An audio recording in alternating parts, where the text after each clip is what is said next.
Herkese merhaba arkadaşlar. Kanalıma hoş geldiniz. Evet, bugün sizlerle bu yumuş yumuş iplerle atkı bere yapacağız. Bereli atkı çalışacağız. Bu günlerin en trend çalışmalarından biri pufi iplerle veya alize fineni ipleriyle şu an çok revaçta.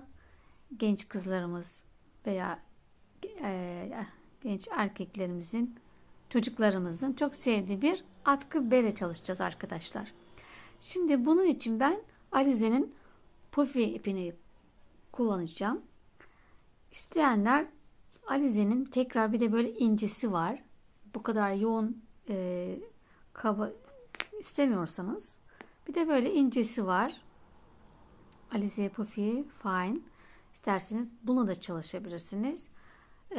Sadece bir iki ilmek fazla yapabilirsiniz. Bu gördüğünüz gibi çok daha ince olduğu için sayılar da değişecektir. Tek farkı bu. Örerken bunun biraz daha ilmek sayılarını fazla yapacaksınız. Ben bununla çalışacağım. Daha yumuşak olduğu için. Şimdi arkadaşlar atkımız için 2 tane pufil gerekli. Bere kısmına da bir tane kullanacağız. Eğer sadece atkı yapmak istiyorsanız 2 yumak gerekli. Böyle bilginiz olsun. Olabilir, belki sadece atkı çalışacaksınız. O yüzden 2 tane gerekiyor. İpimiz Alize Pufi'ydi. Benim renk kodumu eğer sorarsanız da şurada 179.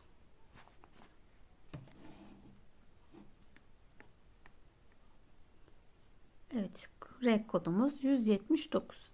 Çok daha tatlı, böyle güzel renklerle de çalışabilirsiniz. Böyle canlı renklerle. Ben oğluma yaparım belki diye bu renkleri kullandım.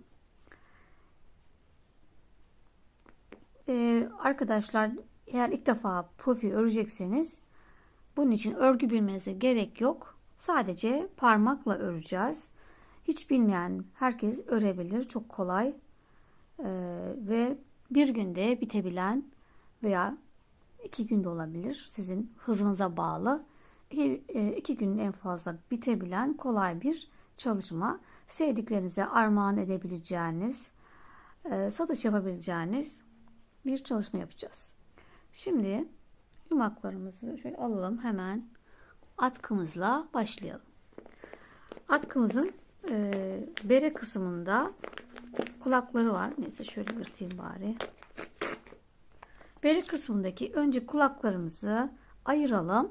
Daha sonra kalan ipimiz bitene kadar atkımızı çalışalım. Şöyle sayalım. Şu 2 tane 52 tane olana kadar sayalım. 2, 4, 6, 8, 10, 12, 46, 48, 50, 52. Şöyle 54 bari yapalım. Ne olur ne olmaz diye. Şuradan kesiyoruz. Bize bir de makas gerekli bunları çalışırken. Bu ipimizi kenara alalım. Bunlarla kulak çalışacağız. Şimdi bundan sonraki bu 2 yumakla atkımızı tamamlayacağız. Atkı bitene kadar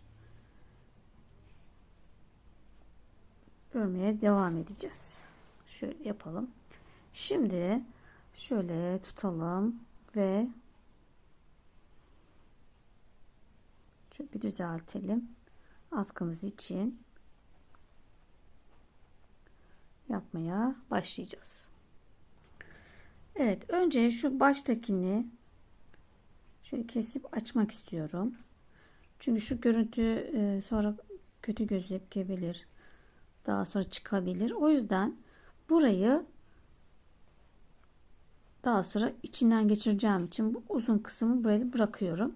Şimdi buradan sonra bu tarafa doğru 9 tane zincir çekeceğiz. Aynı örgülerde başladığımız gibi. Şimdi ilk baştakini aldık. İkinciye altta içinden geçiriyoruz. Tekrar yanındakinin alttan içinden geçiriyoruz. 2 oldu. 2 3 yine sıradaki alttan geçiriyoruz. 4 şöyle düzeltelim. Bir de yönleri bozuluyor bunların. Şöyle düzelte 5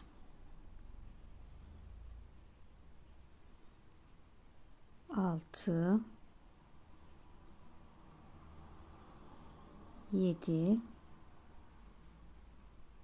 8 ve 9 tane zincir çektik. Bunun bakalım, siz santim vereyim ben. Evet, şimdi bunun başlangıçtan sonuna kadar 9 santim, pardon, 19 santim arkadaşlar. Benimki şöyle 19 santim geldi. Çünkü bazı puf ipleri de ince çıkabiliyor, farklı olabiliyor veya daha kalın olabilir.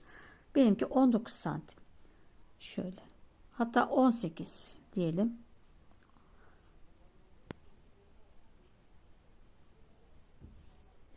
Evet. Eğer daha küçük yapacağım diyorsanız, mesela çocuğunuz yapmak istersiniz, o zaman sökersiniz, şöyle 8'den başlarsınız. Bu bana çok derseniz 8'den, veya daha büyük yapmak istiyorsanız bir tane daha fazla yapabilirsiniz. 9'da 10 olur veya 8 olur. Bunları sizin artık zevkinize kalmış arkadaşlar. Şimdi bizimki 9. 9 tane zincir çektik. Şimdi bu tarafa başlayacağız. Bu tarafa gideceğiz. Şimdi şurası bir ilmek. Buraya atlayacağız. Burayı bırakıyoruz. Hemen alttan buradan başlıyoruz. İkinci zincirden birinciyi atladık. İkinci zincirin içinden geçtik. Hepsine alttan zincirin üstteki tek kattan yukarıya doğru çıkıyoruz.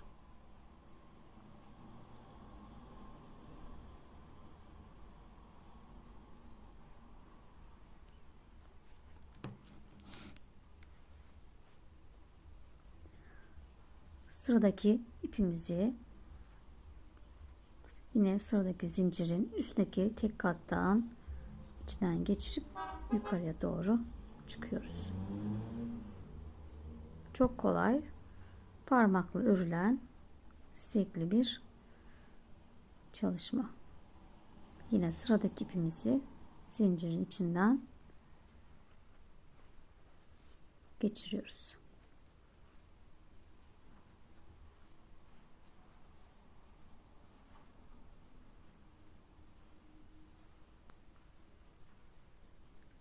Evet, birinci sıramızı tamamladık.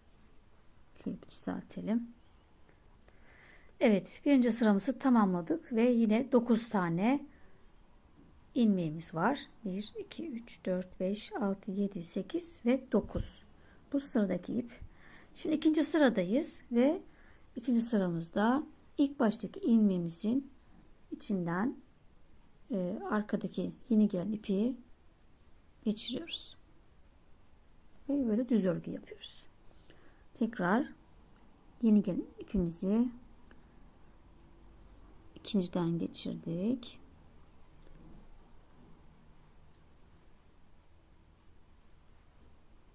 Bu şekilde her birinin içinden bir geçiriyoruz. İp alttan verip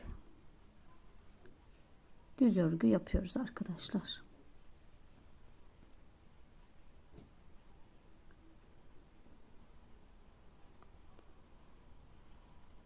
Evet, sıra sonuna geldik bile. Yine 9 tane ilmek çıkardık. İkinci sıramızı tamamladık. Şöyle de düzeltelim. Şunlar dönüyor. Onları düzgün yapalım. Evet, bu şekilde düz örgü yaptık. Şimdi üçüncü sırada yine sıradaki ipi ilk ilmeğimizin şu ilk ilmek içinden geçiriyoruz. Tekrar bu tarafa devam ediyoruz.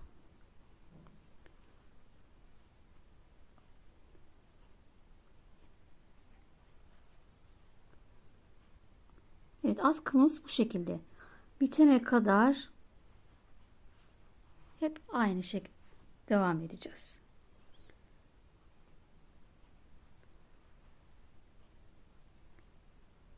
Sıra sonuna kadar hepsini içinden geçiriyoruz. Tekrar bu tarafa aynı işlemi yapıyoruz. Evet, sıra sonuna geldim. Üçüncü sıramızı bitirdik. Şöyle de düzeltelim. Şimdi bunları sakın atlamayın. Bazen unutuyoruz. Şöyle buradan devam ediyoruz. Bu sefer arkada böyle bir görüntü kalıyor. İnsanlık hali benim de başıma gelmişti. Daha önce battaniye ördüğüm zaman. Evet, 3'ü bitirdik. 4. sıradayız. Yine ilk baştaki ilmeğimizin içinden sıradaki gelen ilmeği çıkarıyoruz. Şimdi bunu arkadaşlar bu şekil devam edelim. Tek yapacağımız bu.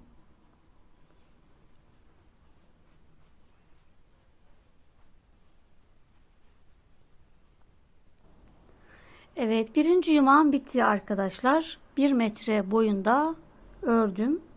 Şimdi ikinci yumağa geçeceğim. Geçerken de bilmeyenler için göstereyim istedim. Şimdi yeni yumağımızdan şuradan elimizde de kopuyor gerçi bunlar. Ama bayağı sertmiş bu seferki. Zarar vermeden şöyle kestim. Ve diğer ipimden de yine aynı şekilde bu ikisini birbirine bağlayalım. Şöyle. Tam da. Evet, şimdi tekrar kaldığımız yerden devam ediyoruz.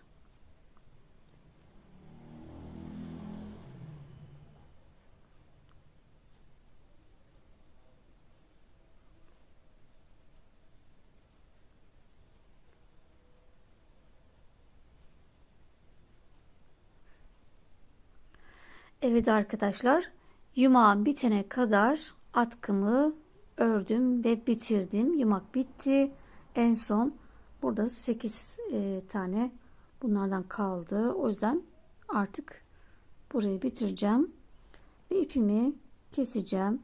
Şuradaydık en son. Şu 2 tane bırakıp kesiyorum. Bu ikisini de açalım. Şöyle.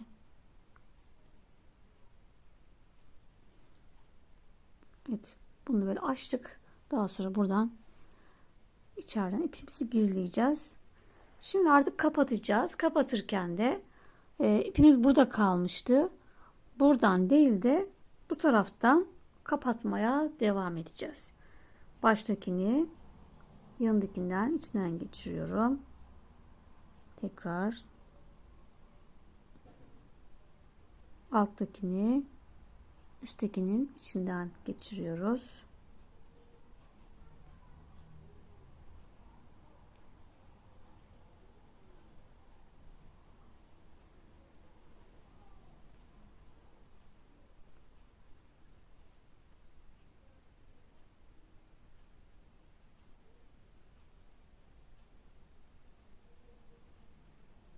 Evet. Böylece kapatmış olduk.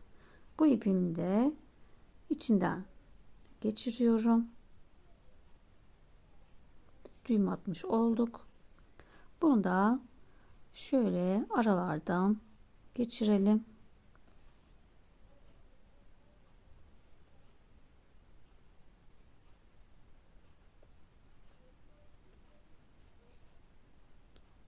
Saklamış olacağız. Ve atkımızı tamamladık. Sıra geldi beremizi yapmaya. Evet, bundan sonra devam edeceğim. Evet, şimdi beremiz için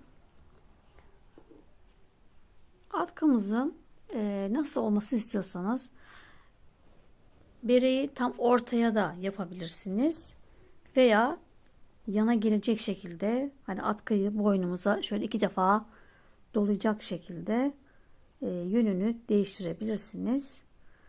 Tam ortaya yapacaksanız hani şöyle boynu 2 defa dolamak gerekir. Bunlar arkaya vermeniz gerekir. Öne verecekseniz atkınızı size tavsiyem yana yapmanız, bereyi yan tarafa. İsteyen tam ortasını bulup, yani katlıyorsunuz, tam ortasını bulup yarısını şeklinde yapabilirsiniz. Şimdi ben yana yapacağım bereyi. Yan tarafı yapıp dolarken de şöyle göstereyim. Mesela şurada yanda bereyi yana yaptık. Boynumuza şöyle dolayabileceğiz. Bu kısmı daha uzun bırakacağız. Bir tarafı daha kısa olacak. Evet. Evet, boyundan dolamalı yapacağım için bir tarafımızı kısa yapacağız. Bir tarafı da uzun olacak dolanması için. Şimdi bu taraftan sayalım. Toplam 20 ilmek sayalım. Şu kapattığımız yer haricinde şöyle 1, 2, 3, 4, 5, 6, 7, 8, 9, 10, 11, 12, 13, 14, 15, 16, 17, 18, 19 ve 20'nin üzerine işaretleyicimi takıyorum. Burası. Şimdi bundan sonra bu tarafa artık beremizi yapacağız. Bere içinde 22 tane ilmek sayıyoruz. İşaretleyiciden sonra 2, 4, 6, 8, 10, 12, 14, 16, 18, 20 ve 22. 23.'ye de işaretleyicimi taktım. Şimdi bu işaretli yerimizin arasındaki ilmeklere beremizi çalışacağız. Evet, atkımızın şimdi ters kısmını çevirdik. İşaretleyicimiz buradan başlayacağım. İsterseniz öbür taraftan, fark etmez. Nasıl kolayınıza geliyorsa. 3. yumağımızı da artık alıyoruz.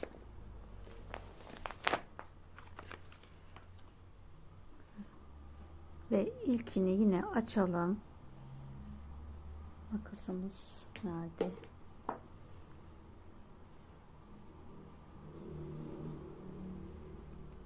Evet, ilk olanı bu şekilde açtık. Daha sonrakini ilmeklerden şuradan başlayacağız. Bunu da yine arada yürüteceğiz. İsterseniz dikebilirsiniz. Hemen işaretleyicimizin yanındaki ilmekten şuradan giriyoruz. Bir ilmeğin içinden 2 tane çıkaracağız. Bu bir. Tekrar yanındaki ilmeği de aynı boşluktan çıkardık. 2 oldu. Yanındaki yine boşluğa 1 çıkardım.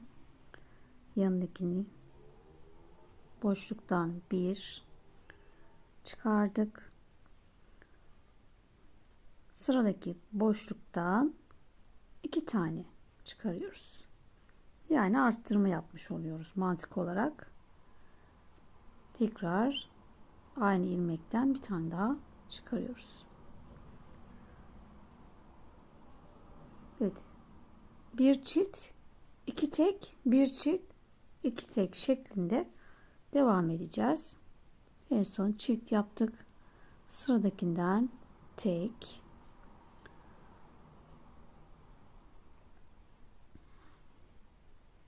sıradaki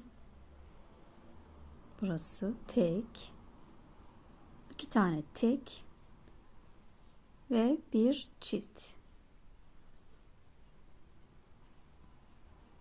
Aynı boşluktan iki tane çıkarıyoruz.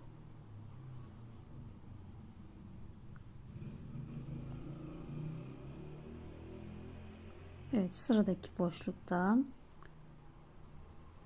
bir tane,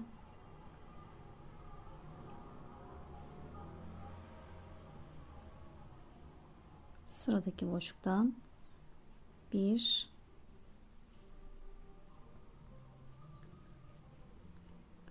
sıradaki boşluktan iki tane, iki tek, bir çift, iki tek, bir çift, bir tane daha,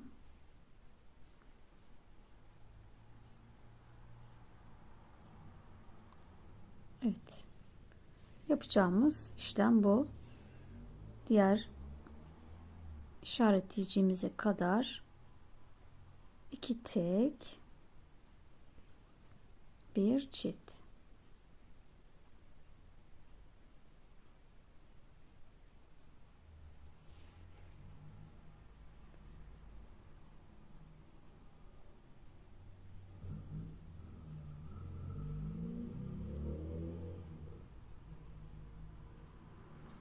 Evet, bu şekilde devam edelim. İlmeklerimizi çıkaralım.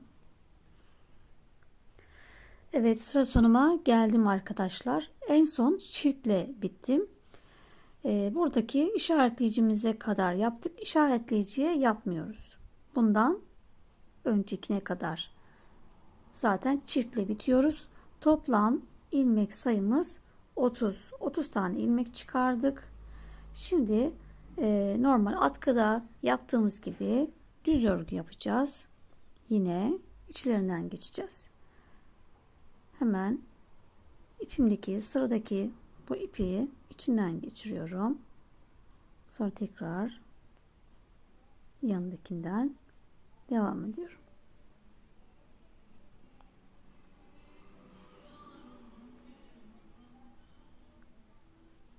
Sıra sonuna kadar aynı şekilde ilmeklerin içinden geçiyoruz.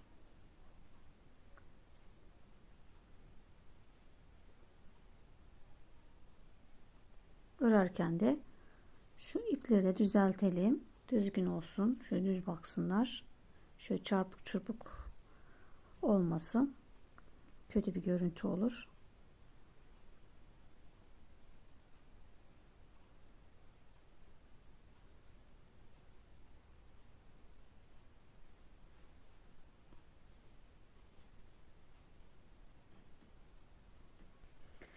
Evet, sıra sonumuza geldik arkadaşlar. Her ilmekten tek çıktık.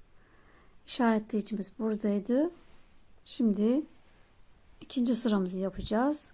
Hemen sıradaki ilmeğimizi ilk baştakinin alttan geçiyoruz. Şimdi de bu tarafa tekrar alttan geçerek düz örgümüzü yapıyoruz.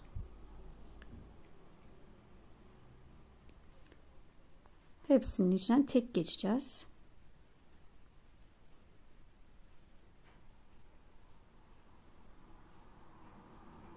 Evet, düz örgü yapacağız arkadaşlar. Sıra sonuna kadar tekrar yapalım. Evet arkadaşlar, toplam 6 sıra düz örgümü tamamladım. Şurada başlangıç burası 1 2 3 4 5 6 ve 7. sıramızı yapacağız. Bu sıramızda beremizin arka kısmının çok sivri olmaması için burada bir azaltmalar yapacağız. Şimdi işaretleyicimizle belirleyelim. Bu taraftan 10 tane sayalım. 2 4, 6, 8 ve 10 tane. 11.'ye işaretletimizi takalım. Şimdi bu taraftan da yine 10 tane 2, 4, 6, 8, 10. 11.'yi de buradan taktık. Şimdi bu aradaki bizim ilmeğimizi azaltacağımız yer. Şimdi buraya kadar yine normal 10 tane tek, hepsinden tek geçiyoruz.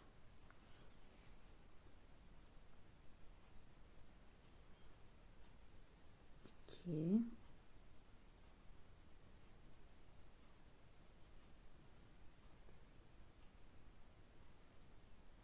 üç, 4, 5, 6, 7, 8,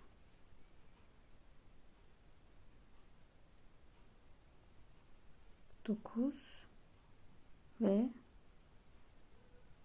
10 tane yaptık. Şimdi eksiltme yapacağız.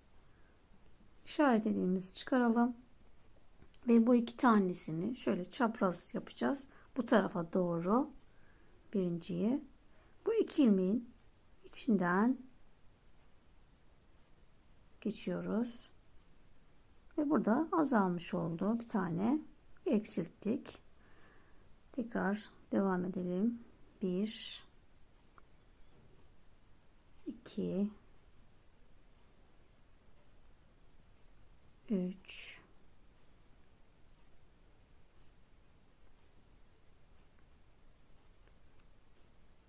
4,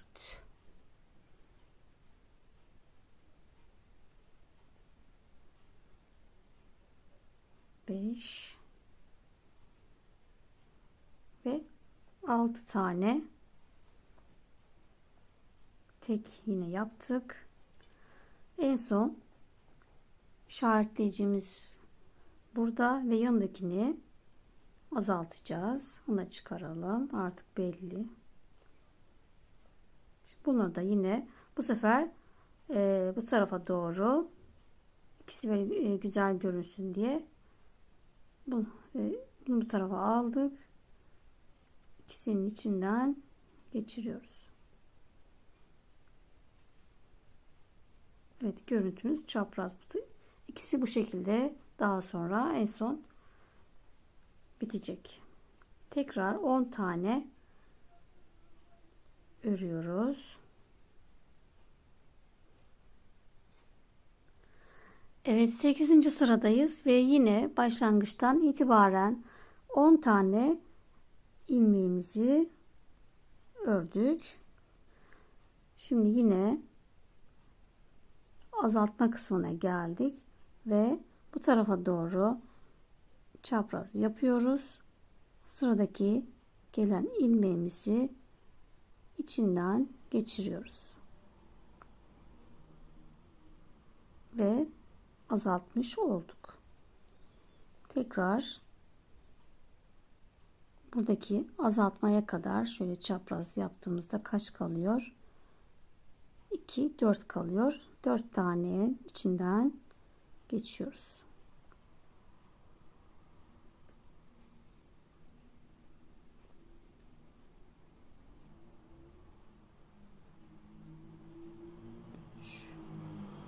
Ve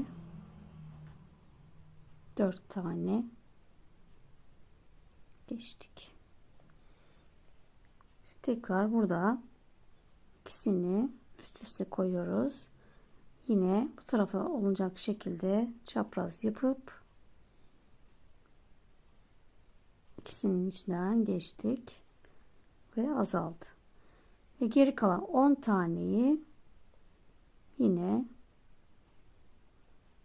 düz örüyoruz. Hepsini tek geçiriyoruz.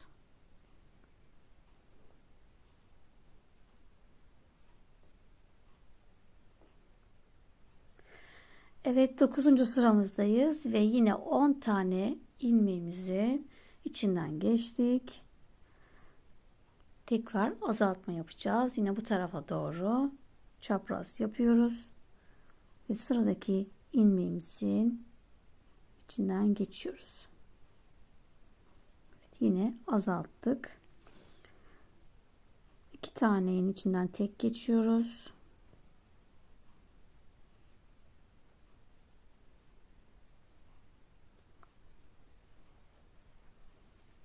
Ve yine azaltma yapalım. Bu sefer bu tarafa doğru yapacağız. Çapraz çevirdik. Ve sıradaki ilmeğimizi içinden geçirdik.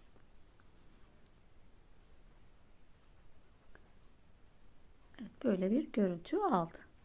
Şimdi yine 10 tane geçirelim ilmeklerimizi.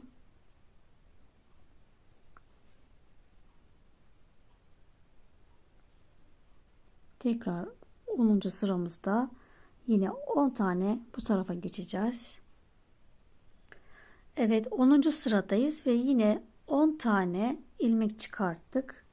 Şöyle bir daha sayalım. 2, 4, 6, 8 ve 10. Şimdi yeniden azaltma yerine geldik ve çapraz yapıyoruz bu tarafa doğru. İlmeğimizi geçirdik. Tekrar diğer 2 taneyi bu tarafa çapraz yapıyoruz.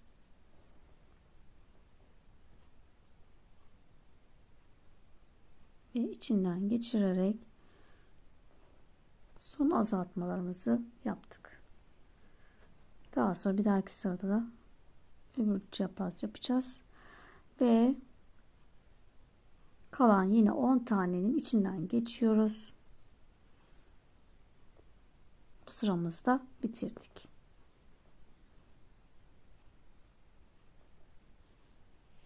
On tane tek geçiyoruz.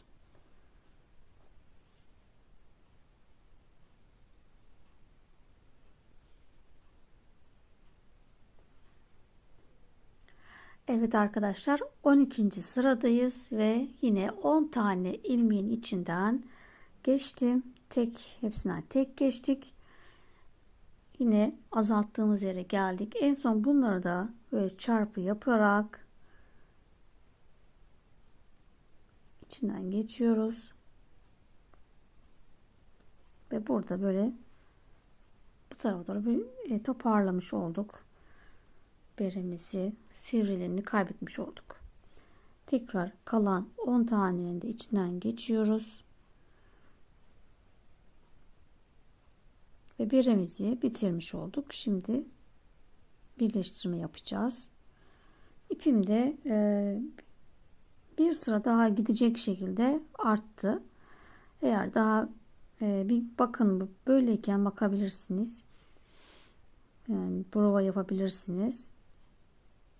Bu standart bir ölçü. Daha büyük yapmak isterseniz bir sıra, burada 6 sıra düz örmüştük. 7 sıra düz öreceksiniz. Veya daha küçük yapmak istiyorsanız da 5 sıra düz öreceksiniz. Sadece bunu yapmanız yeterli.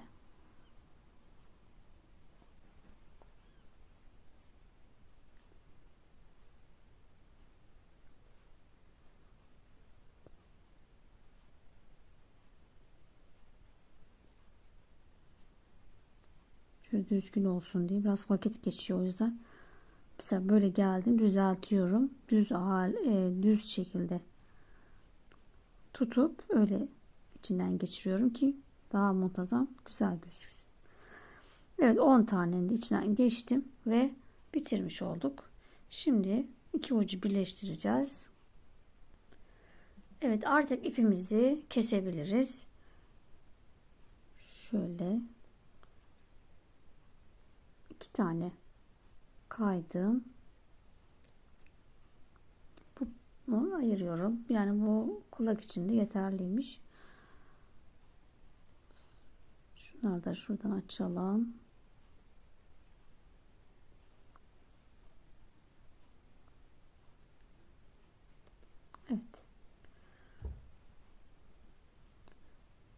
Şimdi şöyle düz tarafı içeride kalacak. Tersler birbirine bakacak. Dışarıda kalacak şekilde şöyle katlıyorum.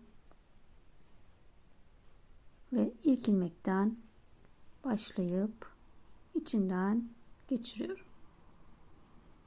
Hemen karşısındaki ilmek yine bu. Buradan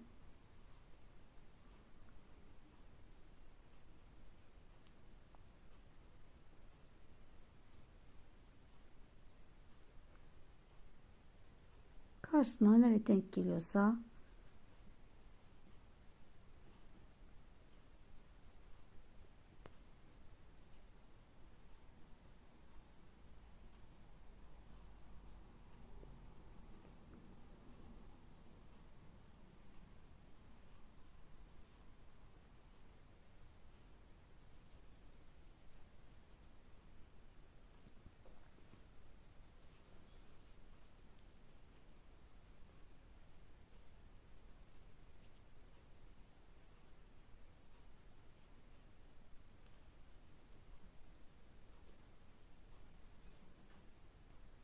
evet, bütün ilmeklerimin içinden karşılıklı şekilde geçtik arkadaşlar. En son bir tane tek kalacak. Şöyle sayalım. 1, 2, 3, 4, 5, 6, 7, 8, 9, 10. Bununla 11 oldu. Şimdi artık tekrar bu tarafa doğru kapatma işlemi yapacağız. Bu tek olanı bu tarafa doğru içlerinden geçireceğiz.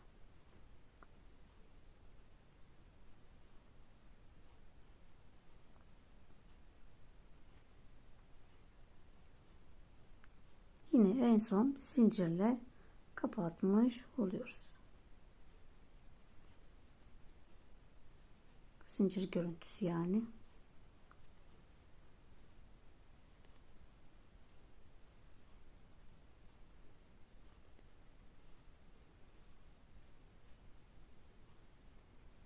Evet.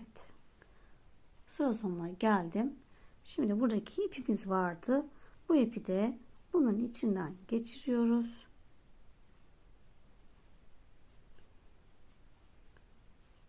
İster düğüm atın, ister aralardan geçirin. Ben şöyle ipi yürüteceğim.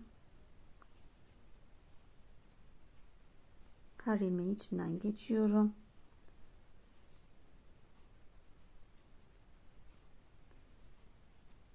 İsteyen tekrar dikerek de tutturabilir. Uzun bilerek uzun yaptım ki çıkmasın diye. O zaman bir şey olmaz. Kolay kolay çıkmaz. Her ilmekten geçiriyorum.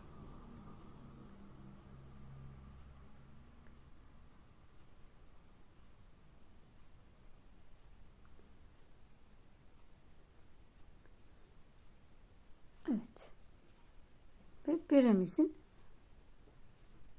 ters görüntüsü bu. Çeviriyoruz. Ve düz tarafı da bu şekilde oldu arkadaşlar. Güzel toparlanmış oldu. Üst kısmı da bu şekilde.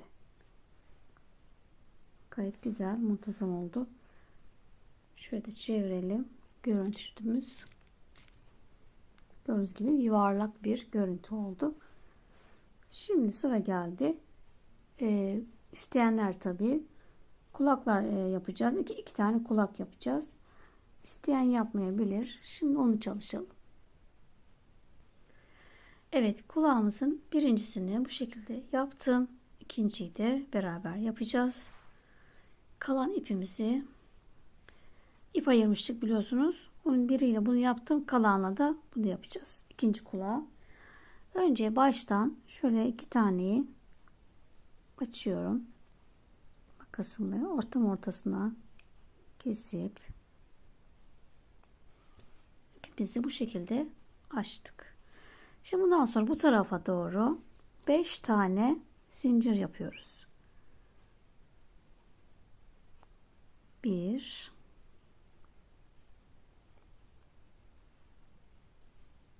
2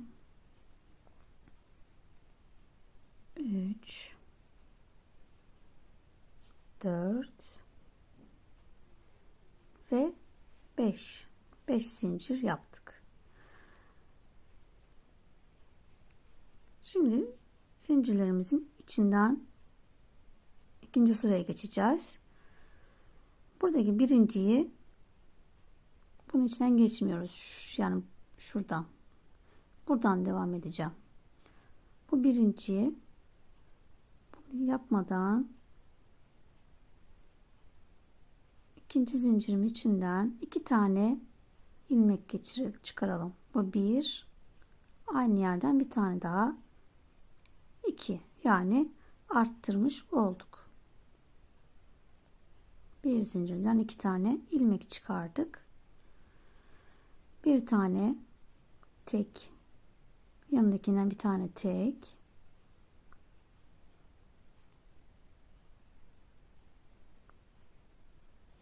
yanındaki boşluktan yine 2 tane çıkaralım.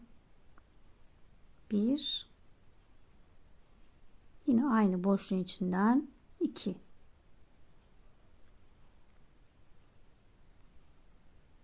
Arttırmış olduk. Ve son zincirimizden de yine bir tane ilmek çıkaralım. 5 zincirimiz vardı. 2 tane arttırdık. Toplam 7 ilmeğimiz oldu. 1, 2, 3, 4, 5, 6 ve 7. 7 ilmek.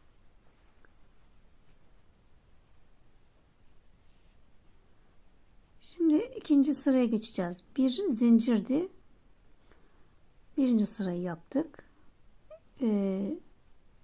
İkinci sıradayız. Bir tane atlıyoruz. Buna ya örmeden buradan devam ediyoruz. 1, 2,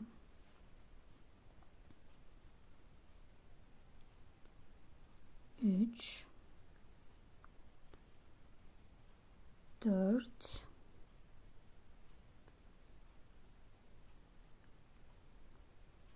5. 5 ilmekten geçtik. Yine sonuncu da içinden geçmiyoruz. 5 tane ilmek çıkardık. Şimdi yine bir atlıyoruz. İkinci sırayı bitirdik. Üçüncü sırada yine baştakini atlıyoruz. Yanındakinden devam ediyoruz. 1, 2, 3. Yine bunu atlıyoruz. Yani böyle yuvarlak bir görüntü yapıyoruz.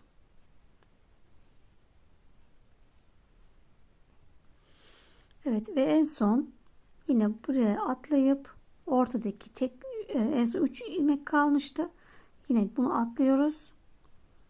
Ortadakinin içinden geçiyoruz ve kulağımızı örme işlemini bitirdik. Görüntümüz böyle bir yuvarlak görüntü. Sağ ve sollarda hep birer tane kalıyor. Şu şekilde 1, 2, 3, 4, 5, 6, 7 olmuş oldu. Ve bunu artık ipimizi buradan kesiyoruz. Şunun içinden geçtik. Bu şekilde. Bunu daha sonra içeride saklayacağız. Şimdi buradaki ipimiz vardı. Bu burada duracak. Bu taraftan kapatmaya başlayacağız. Buraya gelene kadar ilk ilmekten başlıyorum ve içlerinden geçerek şu şekilde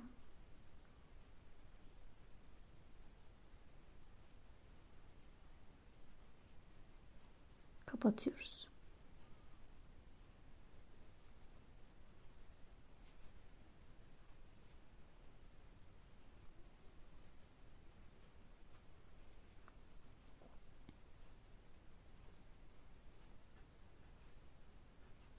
Evet, böyle kulağımız şekil aldı. Şimdi tekrar şöyle büzeceğiz. Son ilmeğimizin içinden de bu ipi geçiriyoruz. Ve şimdi yine bu ipimizi buradaki ilmeklerin arasından geçirelim. Şuradaki zincirlerin arasından.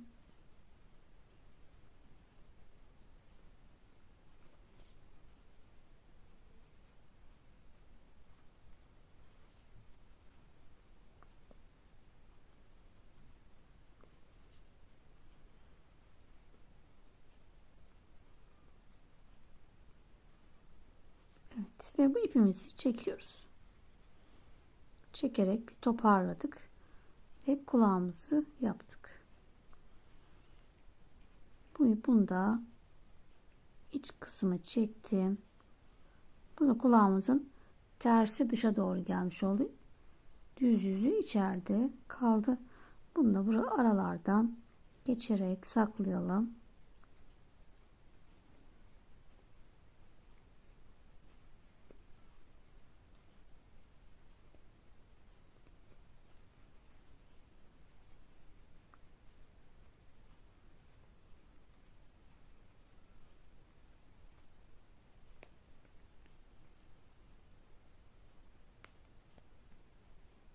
Evet.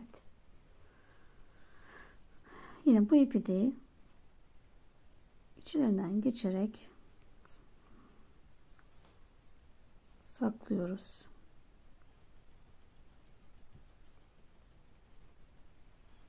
Evet, kulağımızı bitirmiş olduk.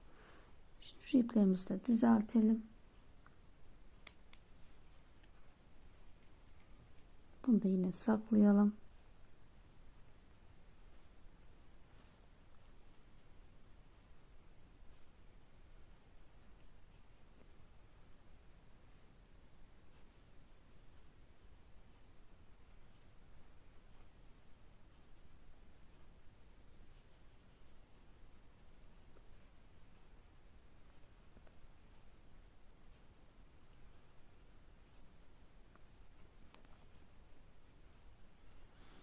Evet. İpimizi keselim.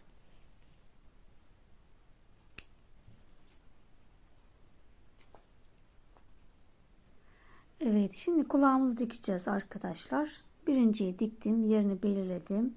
Tabi bu sizin zevkinize kalmış. Ben kendime göre giyerek e, yerimi ayarladım. Şimdi şuradaki orta çizgimiz vardı. Beremizi en son birleştirdiğimiz ortadaki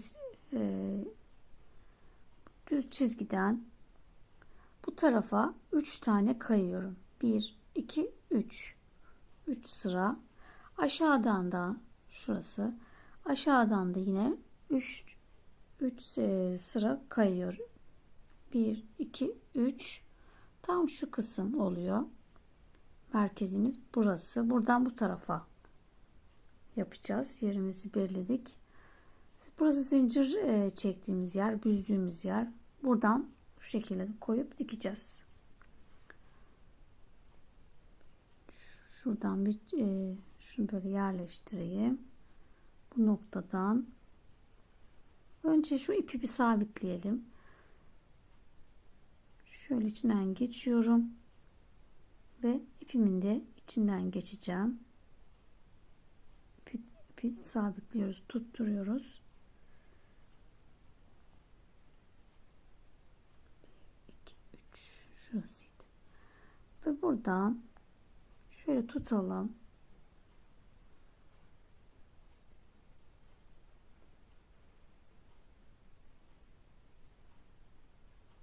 Bir alttan geçerek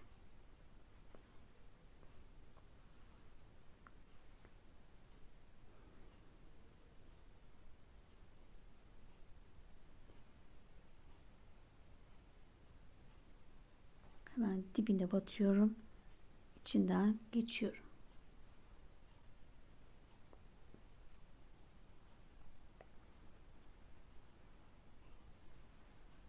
Şimdi bunu tekrar çevresinden de dolanacağım. Sabit durması için. Sadece burayı yaparsak sallanıyor. O yüzden de şöyle çevresinden de dolanarak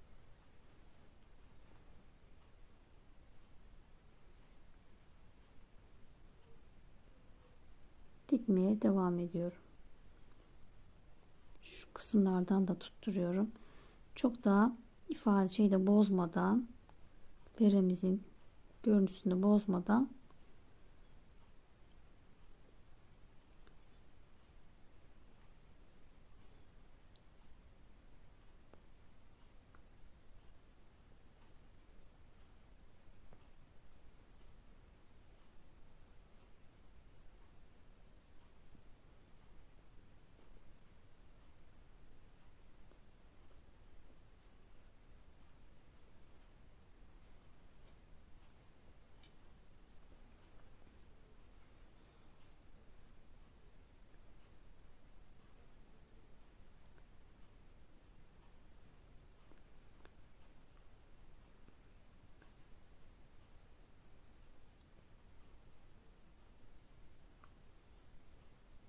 çok geniş olduğu için dikecek yerde bulunmuyoruz.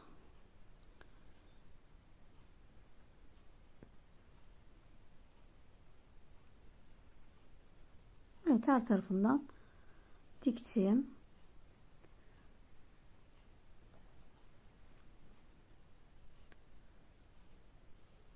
Bu şekilde arkadaşlar.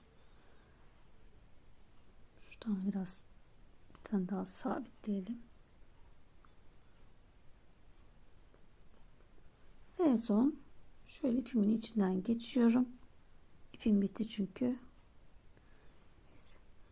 İçinden 2 defa geçelim. Ve düğüm atmış oluruz. Çektik. Evet, kulakları da bu şekilde dikmiş olduk. Arkadaşlar.